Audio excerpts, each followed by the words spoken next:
você é linda. O quê? Muito antes de Footloose, antes dos pôsteres e de toda a badalação, Lori Singer já era reconhecida como uma das jovens musicistas de maior virtuosismo técnico nos Estados Unidos. Seu pai era maestro de orquestras sinfônicas. No lar da família, a música transcendia o mero passatempo, era o eixo central que movia suas vidas.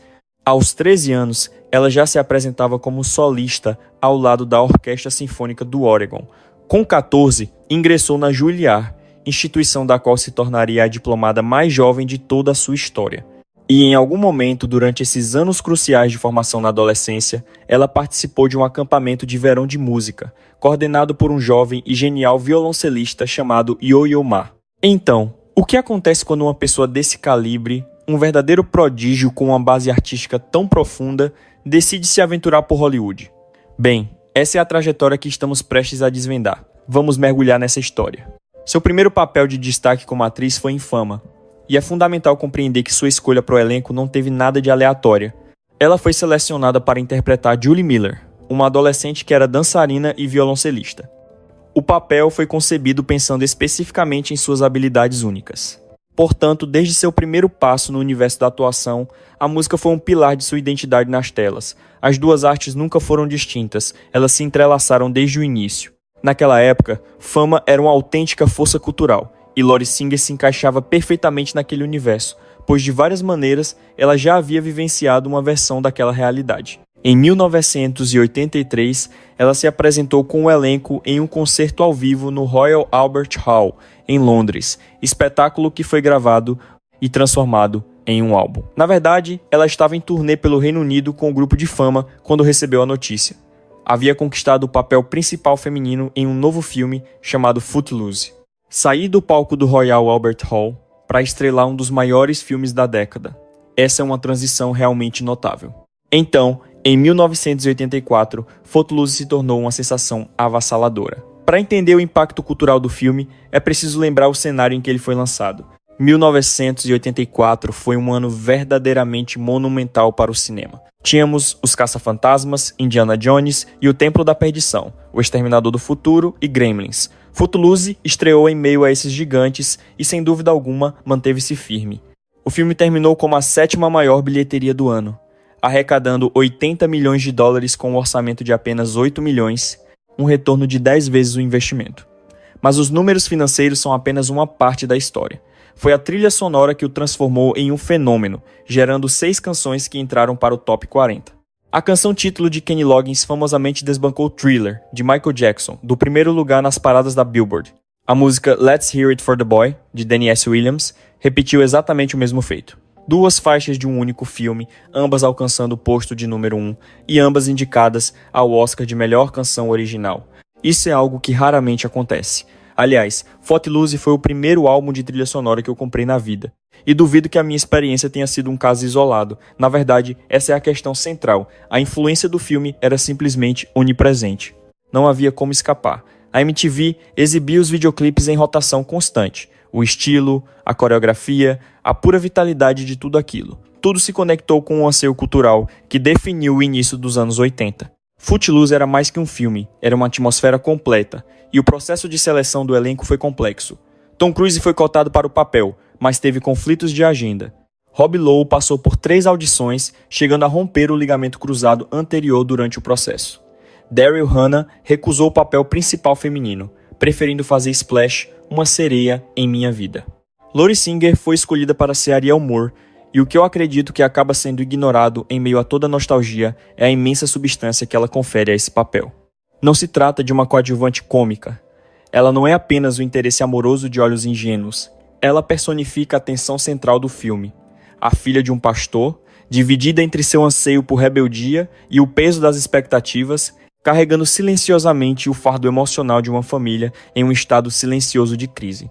Sua atuação é inteligente, contida e reservada de maneiras perfeitamente adequadas. Ela foi homenageada com o prêmio de Artista Revelação do Ano pela Show West. Seu rosto estampava capas de revistas e, naquele momento cultural específico, intenso e marcante, ela estava no epicentro de tudo.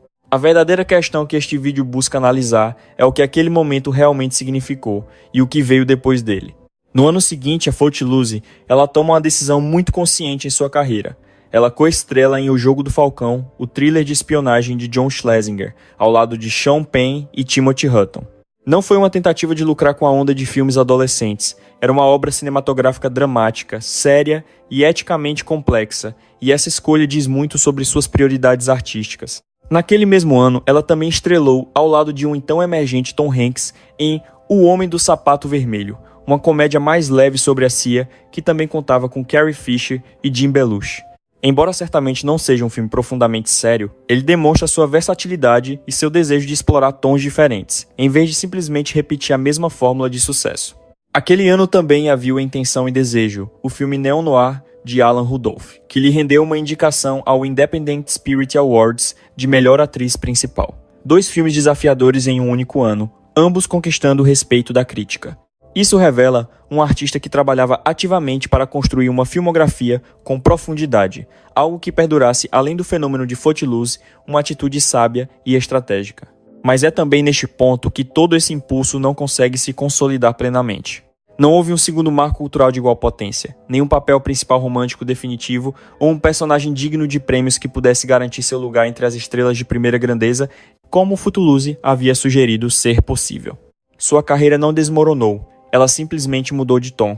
Durante o final dos anos 80 e o início dos anos 90, ela continuou trabalhando, mas os projetos que escolhia estavam cada vez mais distantes do circuito comercial. Calor de Verão, em 1987, lhe rendeu elogios da crítica. Warlock, O Demônio, de 1989, garantiu seu lugar na história dos filmes cult. Se você é da geração do VHS, com certeza o conhece.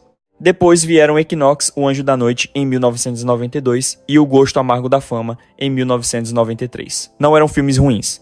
Alguns são filmes genuinamente cativantes, mas não eram o tipo de projeto que poderia recolocá-la no imaginário popular. E sem esse tipo de relançamento, seu perfil público naturalmente começou a se dissipar. Ao refletir sobre essa fase, acredito que algo crucial precisa ser dito. Ela nunca foi uma artista que se encaixasse em um rótulo simples. Ela não foi promovida como símbolo sexual da vez, nem como a rainha das comédias românticas.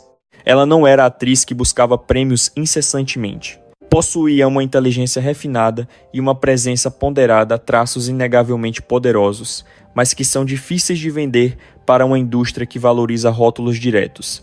Isso não é uma crítica ao seu talento, é apenas uma observação sobre a engrenagem de Hollywood e como, para alguns, essa máquina simplesmente não se encaixa perfeitamente.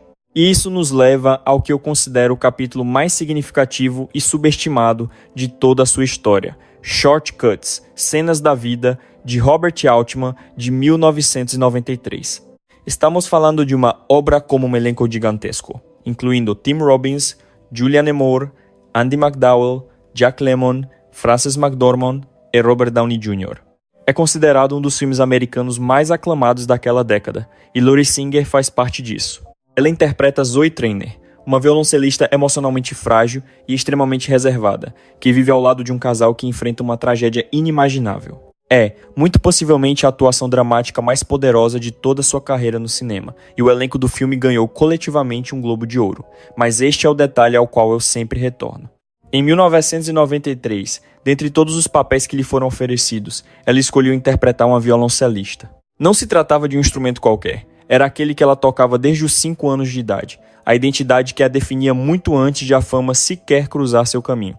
É como se os 2 fios condutores de sua existência, a música e a atuação, tivessem se entrelaçado por um instante em um único papel, apenas para o fio da atuação começar a se desfazer quase que imediatamente depois. No ano de 1995, uma série da Fox chamada VR, 5 vai ao ar, é cancelada após apenas 10 episódios, e a partir daí sua carreira como atriz praticamente desaparece de cena. Para quem observa de fora, esse é o momento que todos apontam como seu grande sumiço, mas sinto que essa percepção da situação ignora uma peça fundamental do quebra-cabeça. Chega o ano de 1997 e Lori Singer participa de Inspirado por Bach, a série de filmes de Atom Egoyan focada em Yo-Yo Ma executando as suítes para violoncelo de Bach. Ela aparece em cena tocando seu violoncelo, apresentando-se ao lado do próprio Yo-Yo Ma. Este é o mesmo Yo-Yo Ma cujo acampamento musical de verão ela frequentou na adolescência, lá em 1971. Mais de 2 décadas depois, ela está em um filme, dividindo o palco, com ele como uma igual. Isso não é uma mera coincidência, é o ciclo de uma vida se fechando.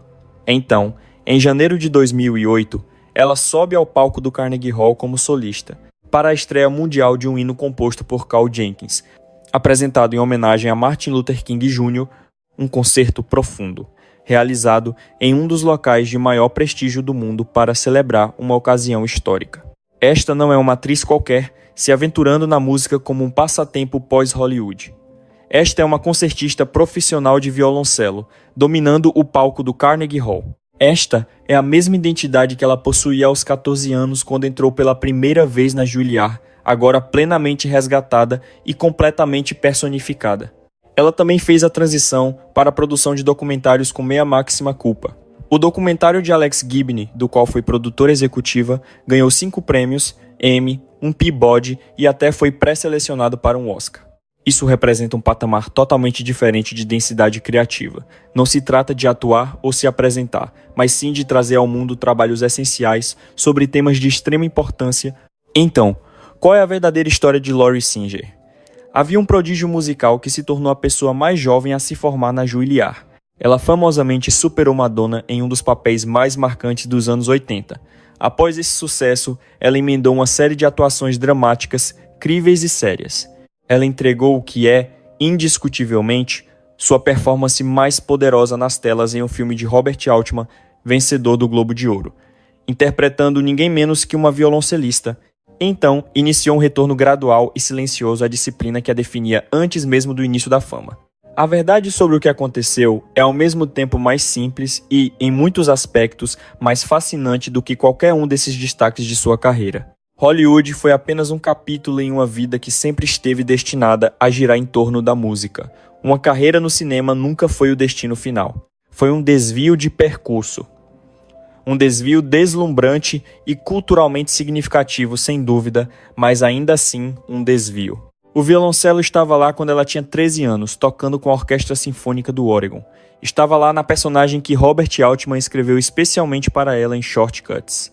Estava lá quando ela se apresentou com o Yo-Yo Ma e estava lá no palco do Carnegie Hall em 2008. Algumas pessoas perseguem os holofotes até o fim e existem outras. Aquelas que já possuíam um sólido senso de identidade antes que os holofotes as encontrassem, que no final das contas simplesmente voltam para casa. Para Lori Singer, o lar sempre foi a música. Ela apenas pegou um caminho mais longo e contemplativo na sua jornada de volta.